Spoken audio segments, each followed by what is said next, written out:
Assalamualaikum warahmatullahi wabarakatuh. Kami ucapkan selamat datang kepada yang terhormat Bapak Dr. J.A.W.P. MFI yang sudah hadir di ruangan ini. Selamat datang kepada Dekan Fakultas Ilmu Komunikasi Bapak Dr. H.O. Hasbiansyah, kepada Bapak Wakil Dekan 1 dan juga Wakil Dekan 2 Fakultas Ilmu Komunikasi, serta yang terhormat penulis buku untuk hari ini Bapak Alex Sobur MSI dan juga seluruh tamu undangan serta Bapak dan Ibu dosen. Alhamdulillahirrahmanirrahim. Wassalatu wassalamu ala asrofil anbiya'i wal mursalin sayyidina Muhammadin wa ala alihi wa ashabihi ajma'in amma ba'du. Tiada kata yang pantas untuk diucapkan kecuali memanjatkan puji dan syukur kehadiran Allah Subhanahu wa taala yang telah melimpahkan segala rahmat, taufik serta hidayahnya kepada kita semua, sehingga kita masih menikmati anugerah terindahnya berupa kesehatan serta oksigen yang kita hirup tanpa harus membayar sepeser pun. Salawat serta salam mudah-mudahan tetap tercurahkan kepada junjungan Nabi besar kita Nabi Muhammad SAW yang telah memimpin kita menuju zaman yang penuh barokah ini. Hadirin yang kami hormati, adapun acara hari ini adalah kita akan membedah buku karya Bapak Alex Sobur Dr. MSI dengan judul Komunikasi Naratif, Paradigma Analisis dan Aplikasi. Dan sebagai pembahas yaitu Profesor Dr. Yasraf Amir Piliang dan Bapak Dr. J.A.W.P. MSI. Secara konseptual, gagasan tentang komunikasi naratif merupakan wilayah kajian dan tradisi retorika yang menjelaskan komunikasi sebagai pidato atau ajaran publik yang indah. Pada dasarnya, sebuah narasi merupakan teks yang telah dikonstruksikan dengan cara tertentu sehingga mempresentasikan rangkaian peristiwa atau tindakan yang dirasa saling berhubungan satu sama lain secara logis ataupun memiliki jalinan tersendiri. Baiklah hadirin yang terhormat, sebelum kita masuk pada diskusi, kita sama-sama membaca basmalah. Kita masuk pada sesi presentasi yang akan disampaikan oleh penulis buku kita kali ini dan akan dipandu oleh moderator Bapak Dr. Oji Kurniadi. Saya persilakan untuk Assalamualaikum warahmatullahi wabarakatuh. Terima kasih kepada pembawa. Meskipun hari ini siang yang mungkin buat kita ngantuk, mungkin nanti tambah ngantuk lagi dengan bahasa yang memang cukup berat kalau menurut saya. Saya mendapat tugas dari panitia untuk menjadi moderator pada bedah buku hari ini dari bukunya Pak Alex Sobur, sahabat saya, tetangga saya, apalagi gitu ya, banyak karena kami sudah dekat sejak 83. Menerima buku ini saya mencoba untuk memahami, ya. Tapi memang kayaknya perlu waktu yang cukup untuk memahami sebuah buku ini. Tetapi untuk awal-awalnya memang buku ini dalam kata pengantarnya menyajikan sebuah cerita. Kalau belum sampai akhir cerita itu dibaca, memang kita juga banyak pertanyaan, ya. Nah, di mana dalam sebuah keluarga di kota kecil kedatangan tamu asing, kemudian tamu asing itu menjadi lebih dekat dibanding dengan keluarganya sendiri, kemudian dengan seorang anak, begitu. Saya baca belum juga menemukan siapa orang asing itu, dan baru di bagian-bagian akhir ternyata orang asing itu adalah sosok televisi. Bagaimana televisi itu masuk dalam sebuah keluarga, kemudian keluarga mengajarkan moral dan seterusnya. Tiba-tiba orang asing dalam bentuk televisi itu masuk ke dalam keluarga dan dia mengajarkan apa saja, termasuk hal-hal yang bertentangan dengan ajaran-ajaran yang baik dalam sebuah keluarga. Jadi ternyata di situ makhluk itu adalah televisi.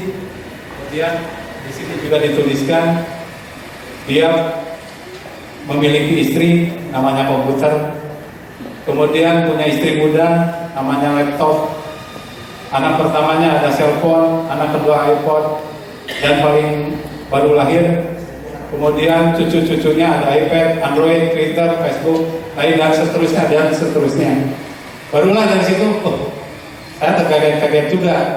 Tapi itu menunjukkan bahwa itu sebuah cerita yang ditulis dengan sangat-sangat runtut begitu.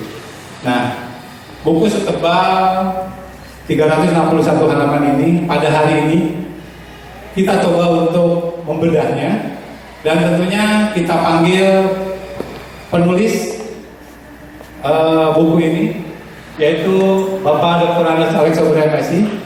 Kami persilakan.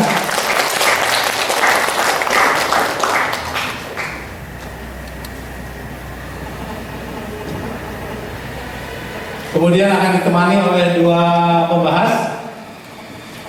Yang pertama adalah Profesor Dr. Yasraf Amin Pilihan. Cuman beliau pada hari ini baru selesai menguji di S3 di Unpad, jadi masih dalam perjalanan. Kemudian yang kedua adalah Bapak Dr. JAWP MSI. Kami persilakan.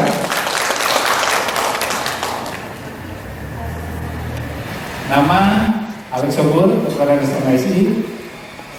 S1 diselesaikan di Unisba, di Fakultas Ilmu Komunikasi. Sebetulnya ada dua, tadi juga sudah diprotes sama Pak Zulkarnain. Kenapa Pak Alex tidak menuliskan BE-nya? Karena Pak Alex katanya udah lupa dengan BE-nya. Ya. Jadi beliau menyelesaikan sarjana muda di Fakultas Teknik Planologi. Kemudian karena hobi beliau di bidang PES, gitu ya, di bidang tulisan, beliau pindah atau meneruskan, gitu ya, meneruskan di Fakultas Ilmu Komunikasi Unisba, angkatan 83. Di sini banyak teman-temannya. Ada saya, ada Pak Indra, ada Pak Septi, dan teman-teman seperjuangan. Kemudian menyelesaikan S2-nya di Fakultas di Program Pasar Sarjana Unpad. Kemudian aktivitasnya seperti tadi saya sampaikan bahwa dia memang banyak aktif di S-Kampus. Dia pernah menjadi pemret majalah Fakultas Teknik Planologi Regional 7879.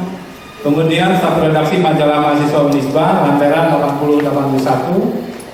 Staf redaksi majalah Salman ITB Karisma 8283. Kemudian juga pemimpin redaksi majalah Mahasiswa Fikom Unisba Big News yang sangat terkenal dulu, meskipun tidak panjang juga ya Pak. Kemudian juga pernah menjadi sekretaris bidang pendidikan Ikatan Pers Mahasiswa Indonesia cabang Bandung. Nah, selain itu juga beliau karena penulisnya ini banyak atau ratusan artikel karya ilmiah menghiasi berbagai surat kabar, mulai Kompas, PR, Sinar Harapan, Suara Karya, Berita Buana, Merdeka, Terbit, Gala, Bidina, Balita, Populer, majalah psikologi populer Anda, jurnal Mediator, Mimbar, kemudian ada jurnalisti juga. Di samping tentunya banyak juga buku-buku yang sudah diterbitkan. Diawali dengan ada buku Butir-butir Mutiara Rumah Tangga 85. Kemudian juga banyak tulisan ke sini sebagai pakar semiotika. Kemudian juga filsafat komunikasi, tradisi dan metode fenomenologi. Dan salah satunya dari karya beliau nanti kita akan coba bedah pada hari ini.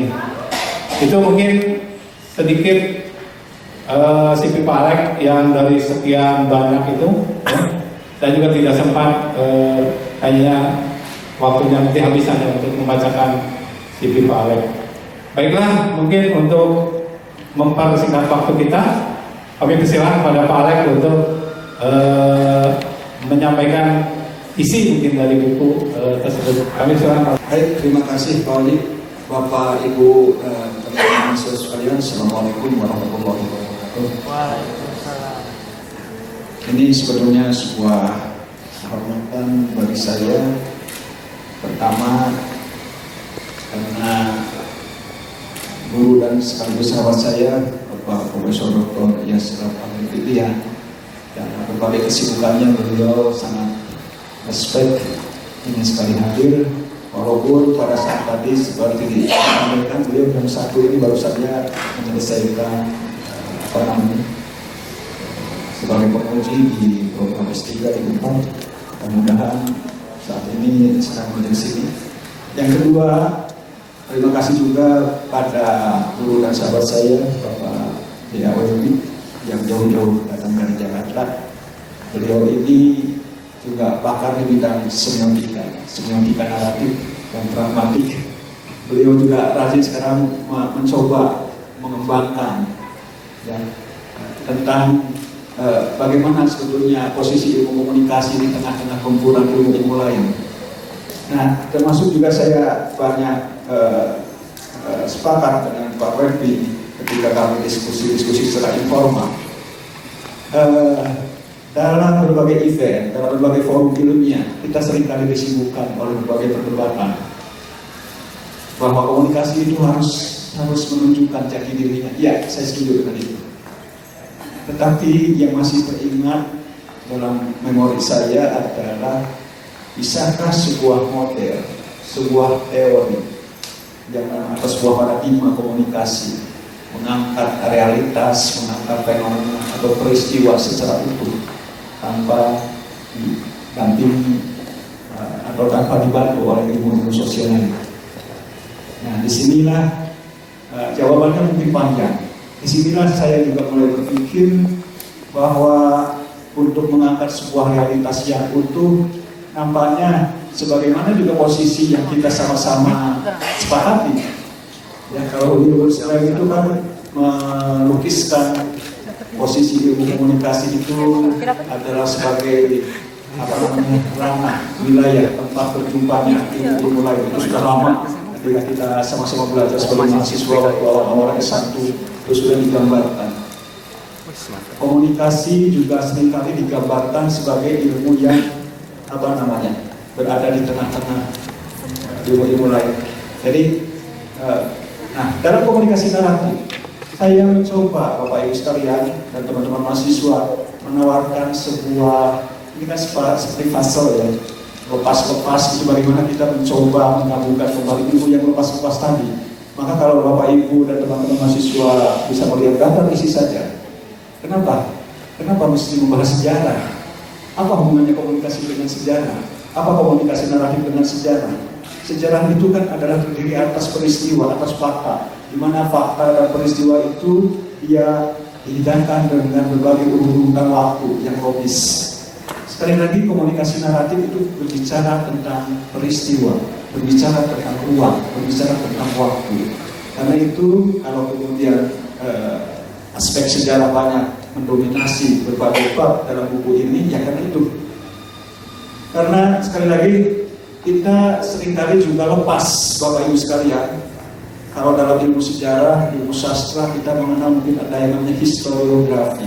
Bagaimana ya cara penulisan sejarah? Historiografi dan penulisan sejarah. Nah, bagaimana juga kaitannya dengan ilmu? Itu yang pertama. Jadi saya mencoba untuk memulai. Saya biasanya menulis sesuatu yang belum pernah ditulis orang. Dan karena itu merupakan data. Karena sesuatu yang belum ditulis orang, Bapak Ibu bisa juga membayangkan bagaimana kesulitan kita memperoleh referensi yang memadai.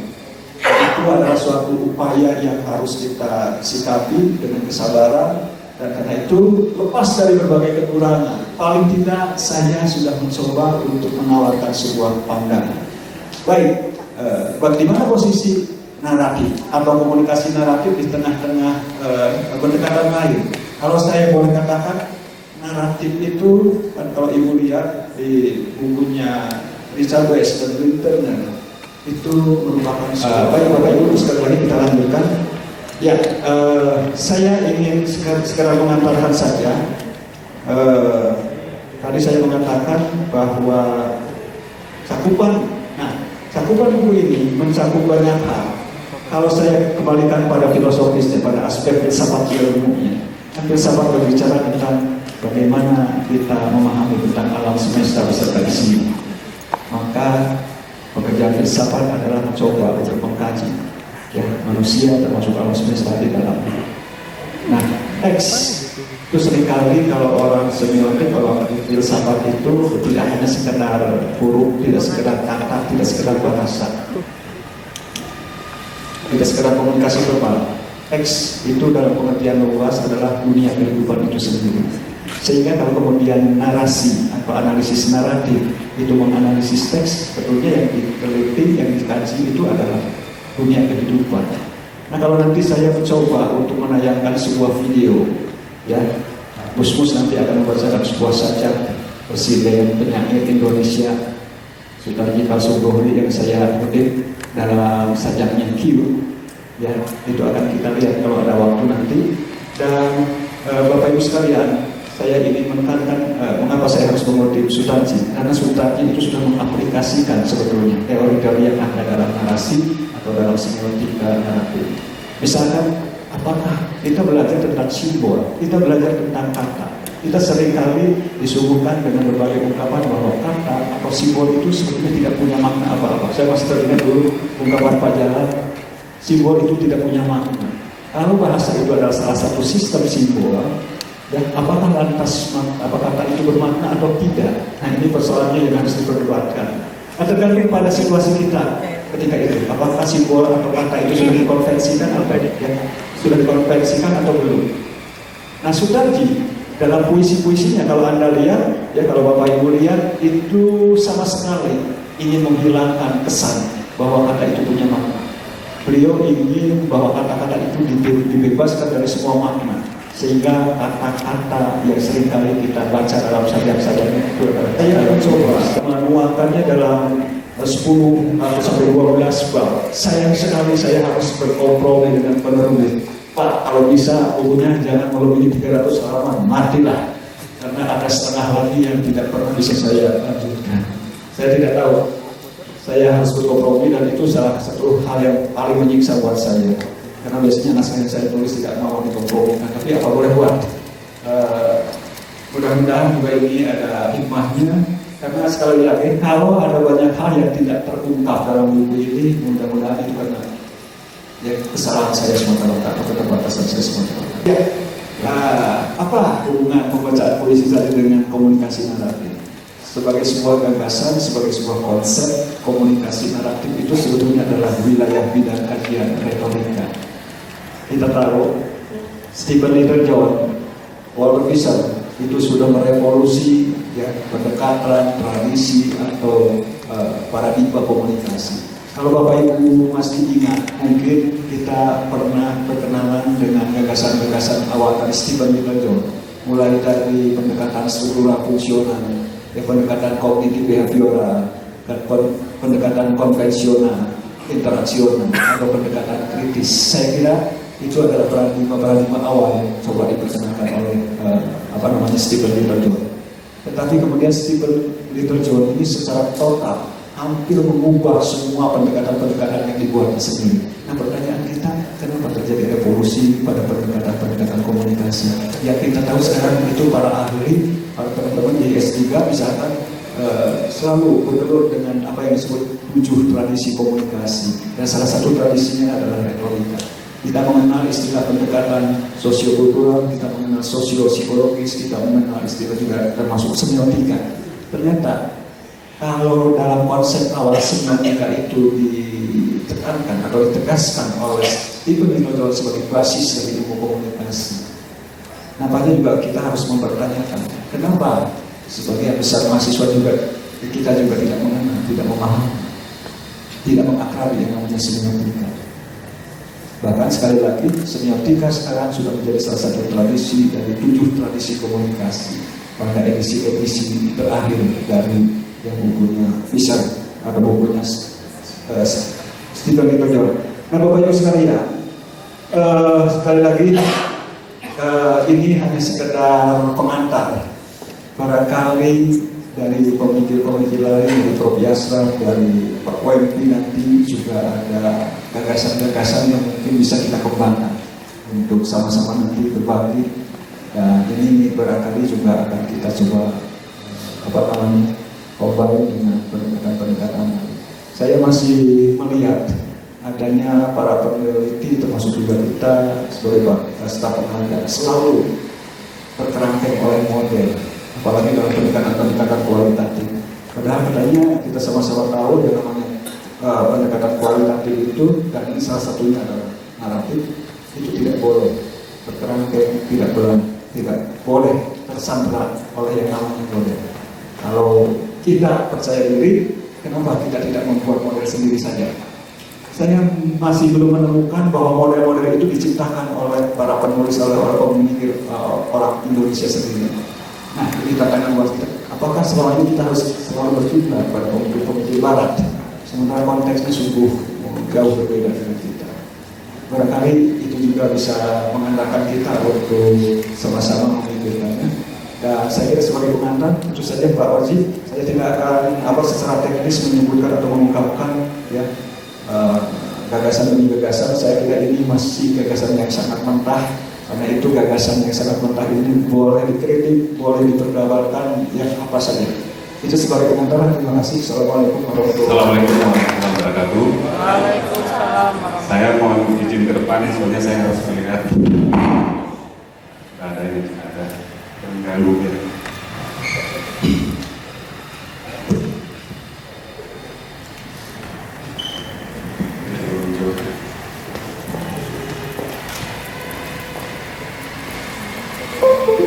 Baik, sambil menunggu ini ya,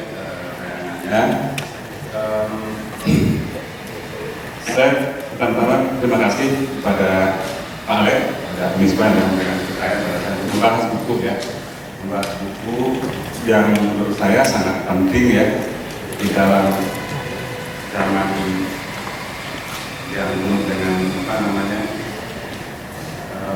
Pasti setiap ada yang di sini kan pasti suka update status kan.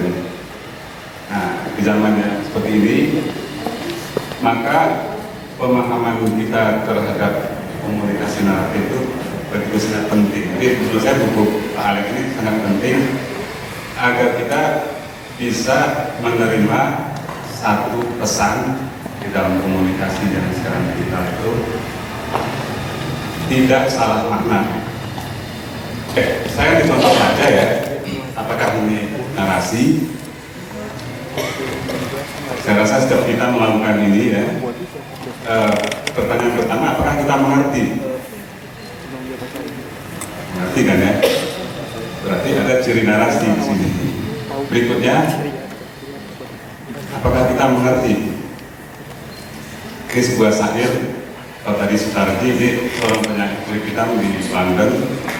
Dia bikin puisi tapi memain-mainkan bahasa Inggris gitu kan, dan toh juga kita ngerti walaupun gramarnya salah.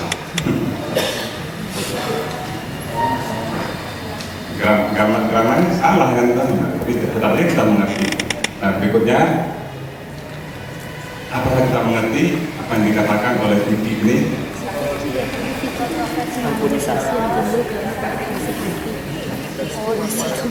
Tetapnya kita mengerti kan ya, walaupun grammar, sintak, vokabularinya juga kacau balau, tetapnya kita mengerti. Orang di sekitarnya mengerti, kalau saya sih nggak ngerti gitu. Berikutnya, next, apakah kita mengerti kalimat dari James Joyce dalam novelnya Ulysses? Nah, saya pernah baca novel ini di kereta api di London di Inggris, diketawain sama teman saya orang Inggris. Kata dia ya, ibu saya dosen sastra di Bristol University, sudah 10 kali baca novel ini, nggak ngerti-ngerti gitu. Loh, kamu kok kayak ngerti aja gitu. Ya saya bilang, memang saya nggak ngerti, saya bilang.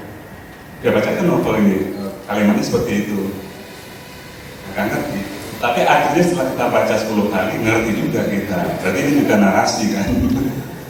Oke, next. Ini ngerti nggak kita kartun ini? Artinya apa? Ngerti kan ya? Nah, ini juga mengandung unsur-unsur cerita di dalamnya. Next, saya mungkin agak cepat aja. Yang tadi sebetulnya tadi video tadi itu, tapi nggak jalan dengan apa. Mungkin yang berikutnya, di sini kan ada unsur-unsur cerita juga. ada unsur-unsur sequence dalam bahasa juga. Berarti ini narasi juga. Berikutnya, apakah kita mengerti yang ditulis di depan itu? Mengerti juga ternyata. Walaupun ini adalah kalau Pak Alek kan bilang ada komunikasi naratif ya. Kalau ini saya bilang narasi minimalis. Walaupun minimalis kok ngerti juga. Nih, berikutnya, oke ini normal ya, ini dari bukunya Andreas Hirata Indensor, ini narasi yang waras lah, yang tadi itu nggak waras. Berikutnya, nah dengan keadaan yang tadi itu ya, bahwa banyak bentuk-bentuk penyampaian pesan melalui komunikasi, kan semuanya tadi kan komunikasi, betul. Ternyata ada beberapa yang menurut kita susah dimengerti, ada yang malah tidak dimengerti sama sekali. Itu menunjukkan banyak masalah di dalam komunikasi kita saat ini, apalagi kalau kita melihat di internet. Banyak yang kita pahami A, kita maksudnya B gitu ya. Oleh karena itu bahkan saya lihat buku komunikasi naratif ini, buku saya sudah katakan tadi, bukunya sangat penting sekarang ini dalam memahami dunia kita sekarang. Oke, nanti akan saya coba bukan menyampaikan pandangan yang lain ya. Saya mungkin hanya mengelaborasi beberapa hal yang sudah disampaikan dengan baik oleh Pak Alek dalam bukunya. Berikutnya, pertama mengenai komunikasi. Berikutnya, saya rasa ini kan sudah jelas ya, banyak model. Di sini saya ambil model dari Shannon dan Weavers. Yang beda dengan model yang lain, di Shannon dan Weavers ini ditekankan di bawah itu ada noise. Ada yang tahu noise nggak?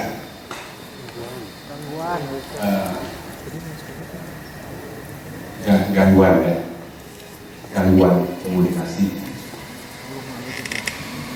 Kalau saya itu mengganggu nggak? Nah, itu juga noise. Noise juga itu. Minimal saya yang terganggu, harus terus ambil dari bawah. Nah, akan tapi sekarang yang jadi penting adalah ternyata yang berikutnya noise itu membesar sekarang. Kalau kita masuk ke internet, agak susah sekarang mencari tahu mana yang benar, mana yang salah, mana yang asli, mana yang palsu. Artinya Pak, noise itu membesar. Sekarang noise itu membesar gitu. Seolah-olah tanpa kayak cerita gitu kan ya, dalam internet itu, padahal dia berbohong gitu. Nah, saya rasa semua kita mengalami itulah ya. Maka di dalam komunikasi yang fenomena komunikasi sekarang, noise itu, gangguan komunikasi itu menjadi masalah kita bersama. Sekali lagi saya mengatakan bahwa buku komunikasi naratif ini menjadi sangat penting di situ. Kenapa? Mungkin memberikan panduan pada kita bagaimana membaca mitos. Karena mitos itu jadi ada mitos of mitos. Jadi sudah ada mitos, ada lagi mitos tentang mitos itu gitu. Berlapis-lapis mitos itu kan ya. Nanti ya, saya juga ada contoh tentang mitos yang berlapis-lapis itu. Oke, berikutnya ya ada noise dari gangguan suara, gangguan pesan, gangguan media dan seterusnya. Next ya. Ini kita kalau hidup di tahun 60-an kan yang kita sebut gangguan komunikasi itu kan kalau di TV kan seperti itu kan ya. Kalau saya dulu lebih sering menonton yang bintik-bintik itu daripada gambar kalau dulu gitu. Jadi saya lebih sering nonton noise-nya. Oke, berikut. Nah, sekarang ini juga ini boleh dianggap sebagai gangguan komunikasi ya, karena dia melencengkan kita dari komunikasi yang sesungguhnya. Ada nggak iklan hit obat nyamuk? Ada kan ya? Tapi iklan hit ini kan bukan menyampaikan pesan-pesan tentang obat nyamuk. Gitu. Ada nggak iklan antangin? Ada, tapi diganti ngangenin yang sebelah kiri gitu kan. Nah, dia melencengkan kita dari ini, dari pesan yang sesungguhnya. Jadi kalau kita telusuri di internet, yang noise yang ini luar biasa banyak. Oleh karena itu maka pembicaraan tentang mengenai narasi menjadi sekali lagi menjadi sangat penting di sini. Next berikutnya. Nah, sering menjadi masalah juga ya dalam kaitan dengan komunikasi dan narasi. Saya sering tanya ke mahasiswa, apa itu informasi? Rata-rata mahasiswa menjawab informasi adalah pesan. Rata-rata ya. Karena saya setiap tahun menanya ke mahasiswa saya, jawabannya apa itu informasi? Informasi adalah pesan. Nah, ternyata banyak definisi informasi ya. Tapi yang paling general, yang paling bawah, informasi itu adalah kemasannya pengetahuan. Saya tahu ledakan WTC dari televisi. Berarti informasi saya tentang fakta WTC itu dikemas melalui kemasan televisi. Ada teman saya yang mengetahui dari omongan-omongan orang. Berarti kemasannya adalah bahasa verbal. Padahal untuk pengetahuannya sama. Nah, jadi informasi adalah kemasan pengetahuan. Informasi kan sangat terkait dengan komunikasi kan. Oke, berikutnya, jadi saya dapat informasi dari televisi, ada yang dari radio, kemasannya beda-beda, pengetahuannya sama. Oke, berikutnya, ada juga satu fenomena di dalam narasi yang tadi kan tugas komunikasi kan kita mendapatkan pesan yang benar. Tetapi ada satu fenomena di mana pesannya menjadi susah ditangkap karena terjadi disorder, kekacauan. Tadi contoh kekacauan sudah saya katakan dari noise tadi. Noise menunjukkan kekacauan, yang benar, bukan ya? Nah, entropi itu adalah kekacauan itu. Berikutnya, tayangan ini mengacaukan kita. Dan jumlahnya kan ribuan, bahkan jutaan. Nah, sekarang coba aja kita lihat diri kita sendiri ya. Di antara dua calon presiden ini dulu nih, mana yang jujur? Pasti kita mengatakan jujur menurut saya sebelah kanan, menurut saya sebelah kiri. Pasti akan begitu gitu. Karena apa? Informasi kacau, ya kan? Berikutnya, tetapi juga ada informasi yang redundant ya. Redundant itu berlebihan informasi. Nah, contohnya di Indonesia ya, udah jelas iklan kecap di botolnya udah ada tulisan kecap nomor 1. Dan di iklannya ada lagi tulisan ini kecap nomor 1. Dan di belakang ada cewek ngomong dengannya ini kecap nomor 1. Jadi sudah 3 atau nomor 1-nya kan.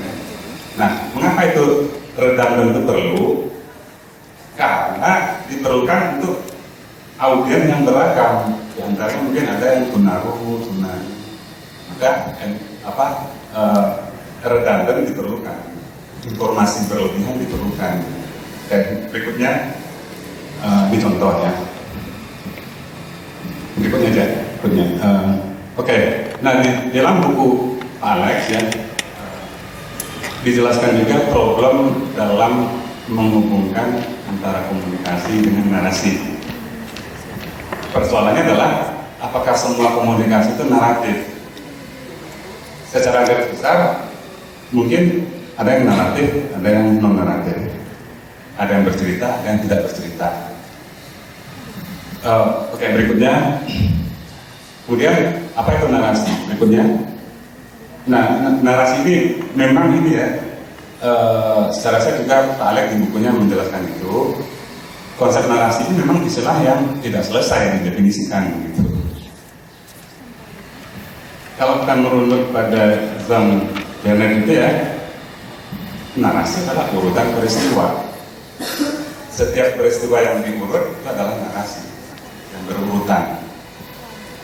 Foto album kita di rumah berurutan nggak? dari mulai lahir, SD, SMA, berurutan nggak? Kalau itu berurutan, foto itu naratif. Tapi ada juga orang yang fotonya tidak berurutan, apakah itu tidak naratif? Kan pertanyaannya. Nah ternyata ada juga yang mengatakan yang tidak berurutan itu kan naratif. Nah ini saya tinggalkan ini sebagai satu problem dalam mendefinisikan narasi ya.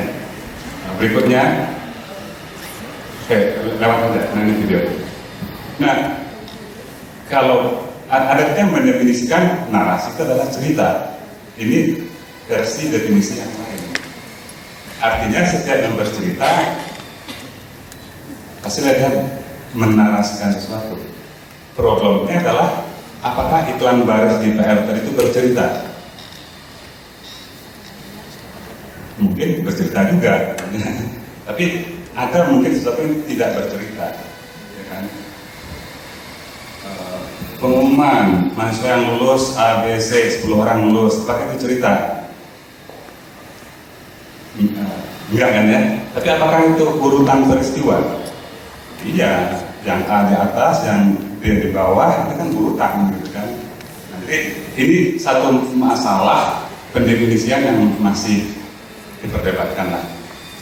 Jadi kalau berikutnya ya, kalau saya dari beberapa yang saya coba pahami ya, intinya adalah narasi, intinya itu adalah tentang urutan peristiwa, sequence.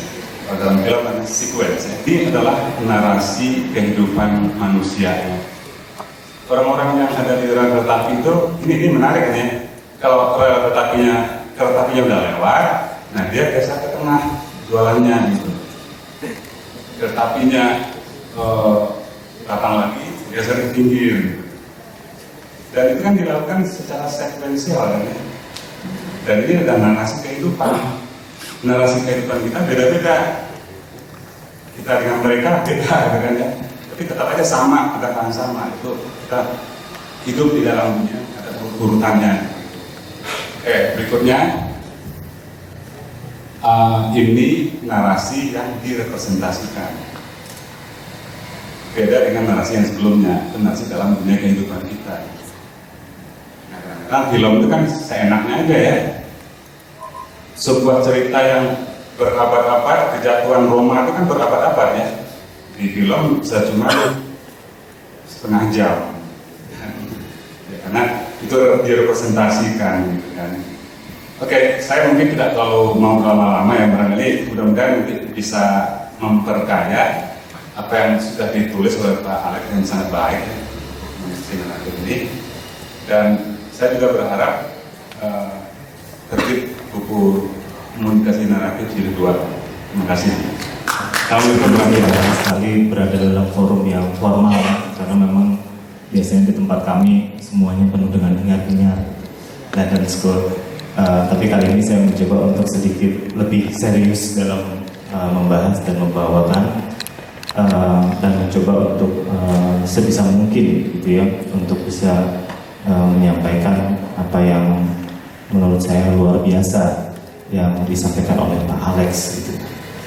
Tapi saya agak sedikit mau koreksi sedikit ya, akan koreksi sedikit tentang apa yang tadi dinyatakan oleh Pak Alex Sobur yang mengatakan bahwa membahas berikutnya adalah sahabat dan guru saya terbalik total gitu ya.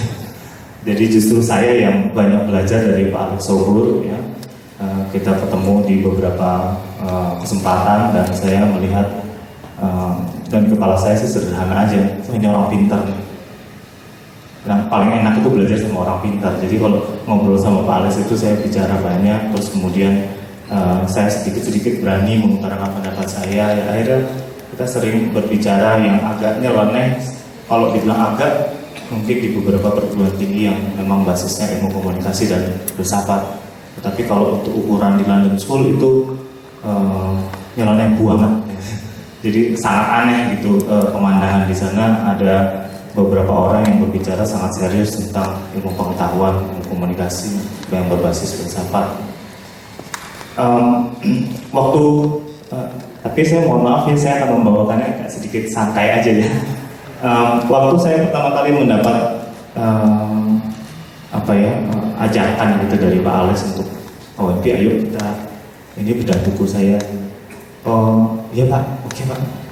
Dan itu terjadinya udah lama sekali ya Pak ya, kurang lebih 2 hari yang lalu ya Pak ya. Dan waktu itu saya bilang, waduh seru banget Pak, senang banget saya, tapi ada satu masalah Pak, saya belum baca bukunya Pak Alex. Oh gitu. Nah, terus saya bilang kalau saya belum baca terus saya mau dibahas apa?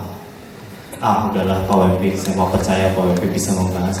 Nah malam itu juga terus kemudian saya cari kesana sini, nggak ketemu bukunya karena waktu itu saya mengajar malam.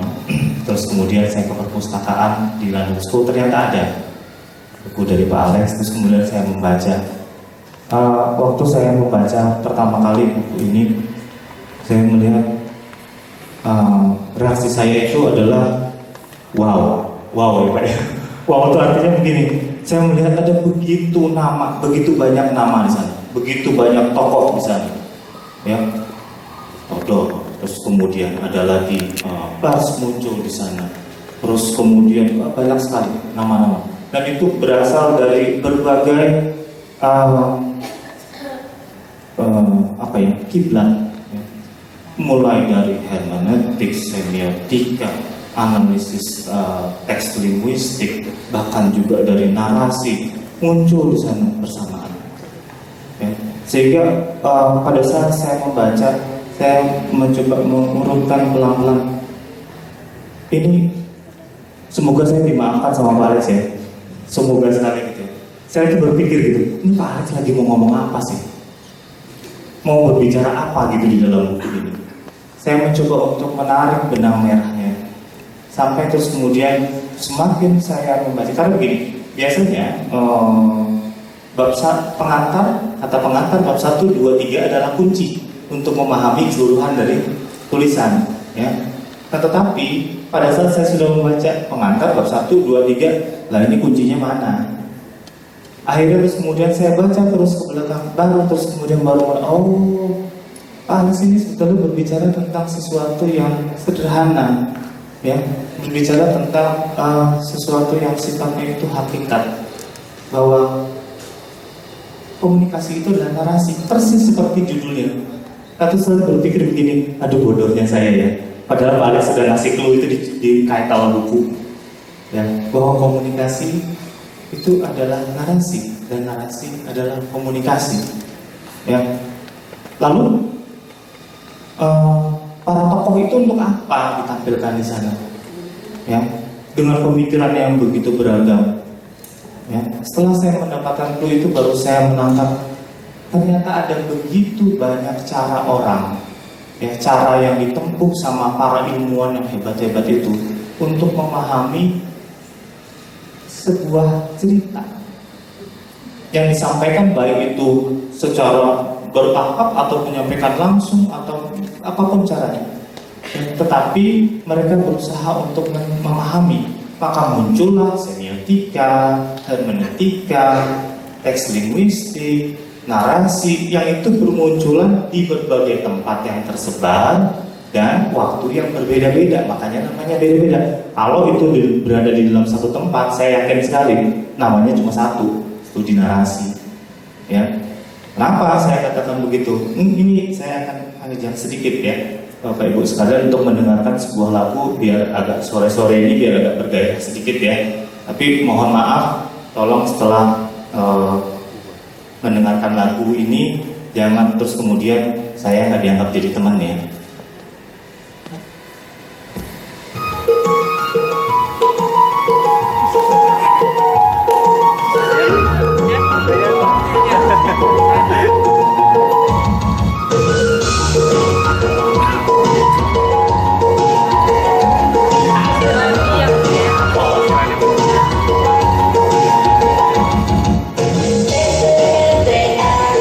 Jadi kau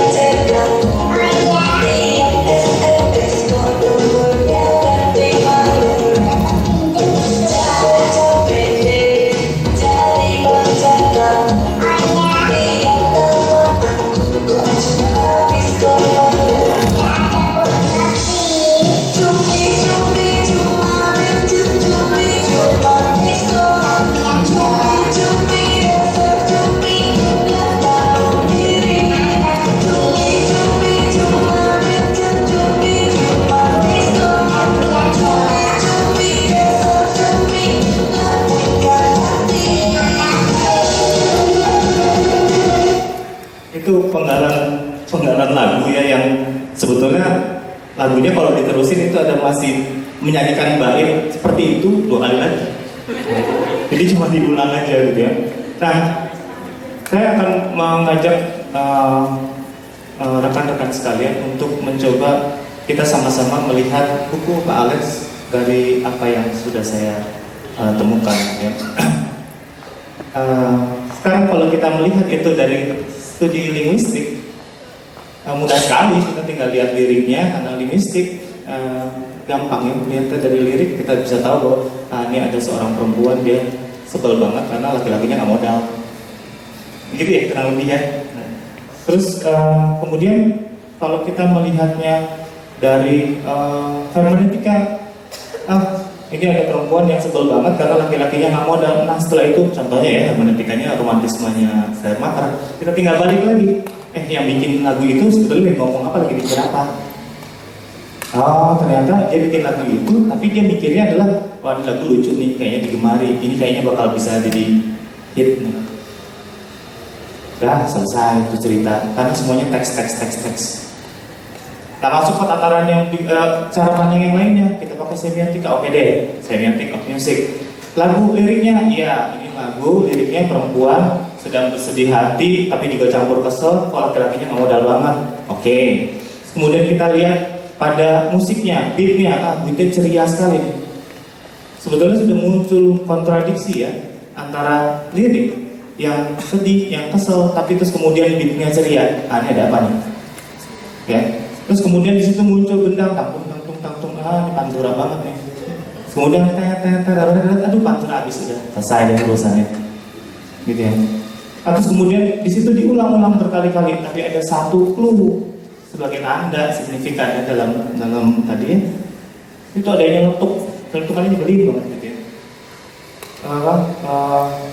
Cumi tidak punya hati, jawabannya terima kasih, kata dia gitu ya.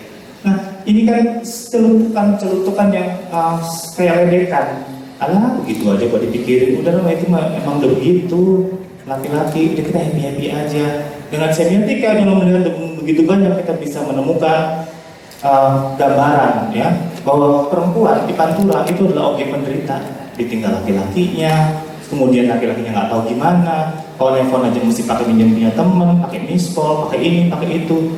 Teman-teman sekalian, itu adalah sudut pandang. Anda sekalian juga melihat saya bicara di sini, berarti Anda berpartisipasi dengan narasi tadi.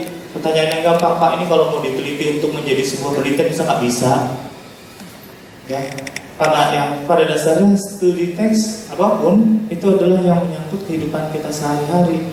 Dan itu pula sebetulnya yang ingin digambarkan oleh Pak Alex pada bab akhirnya dengan memberi contoh bahwa narasi itu bisa digunakan untuk bidang ini.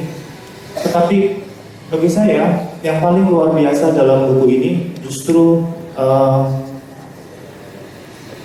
adanya sebuah ajakan sebetulnya ya, untuk melihat bahwa ternyata dari sudut pandang naratif paradigm, kebenaran itu mirip dengan sesuatu yang melayang-layang di dalam samudra. Itu kalimat saya yang paling canggih hari ini. Ya, seperti sesuatu yang melayang-layang di dalam samudra dan dia hanya bergerak mengikuti arus. Dan siapa arus itu? Narator. Ya, karena kehidupan kita, kebenaran dalam kehidupan kita itu sangat bergantung pada siapa yang bercerita atau menceritakan kembali. Ya, tidak percaya? Mari kita lihat negara kita. Ya, negara kita menjadi seperti ini itu karena ada yang menceritakan kembali apa yang menjadi buah pikiran orang-orang tertentu. Itu dari zaman ke zaman. Ya. Buku ini sebetulnya kalau secara mendalam kita kaji mengembalikan bahwa bahkan kita pun sebetulnya bisa memiliki cara sendiri untuk menemukan kebenaran. Ya, cara yang diajarkan di kampus itu adalah cara yang sesuai, yang normatif, ya, yang ada di dalam buku-buku pegangan kampus. Ya, Karena pada dasarnya belajar itu, saya kok ingat ya dulu saya waktu pernah diajarin sama salah satu kiai saya gitu ya, ustadz gitu ya, dia bilang begini, webbing itu kalau belajar itu sebetulnya ada level-levelnya. Oh gitu ya Pak ya. Levelnya apa aja? Yang mulai dari syariat, taurikat, kemudian hakikat, makrifat. Oh ya, oke.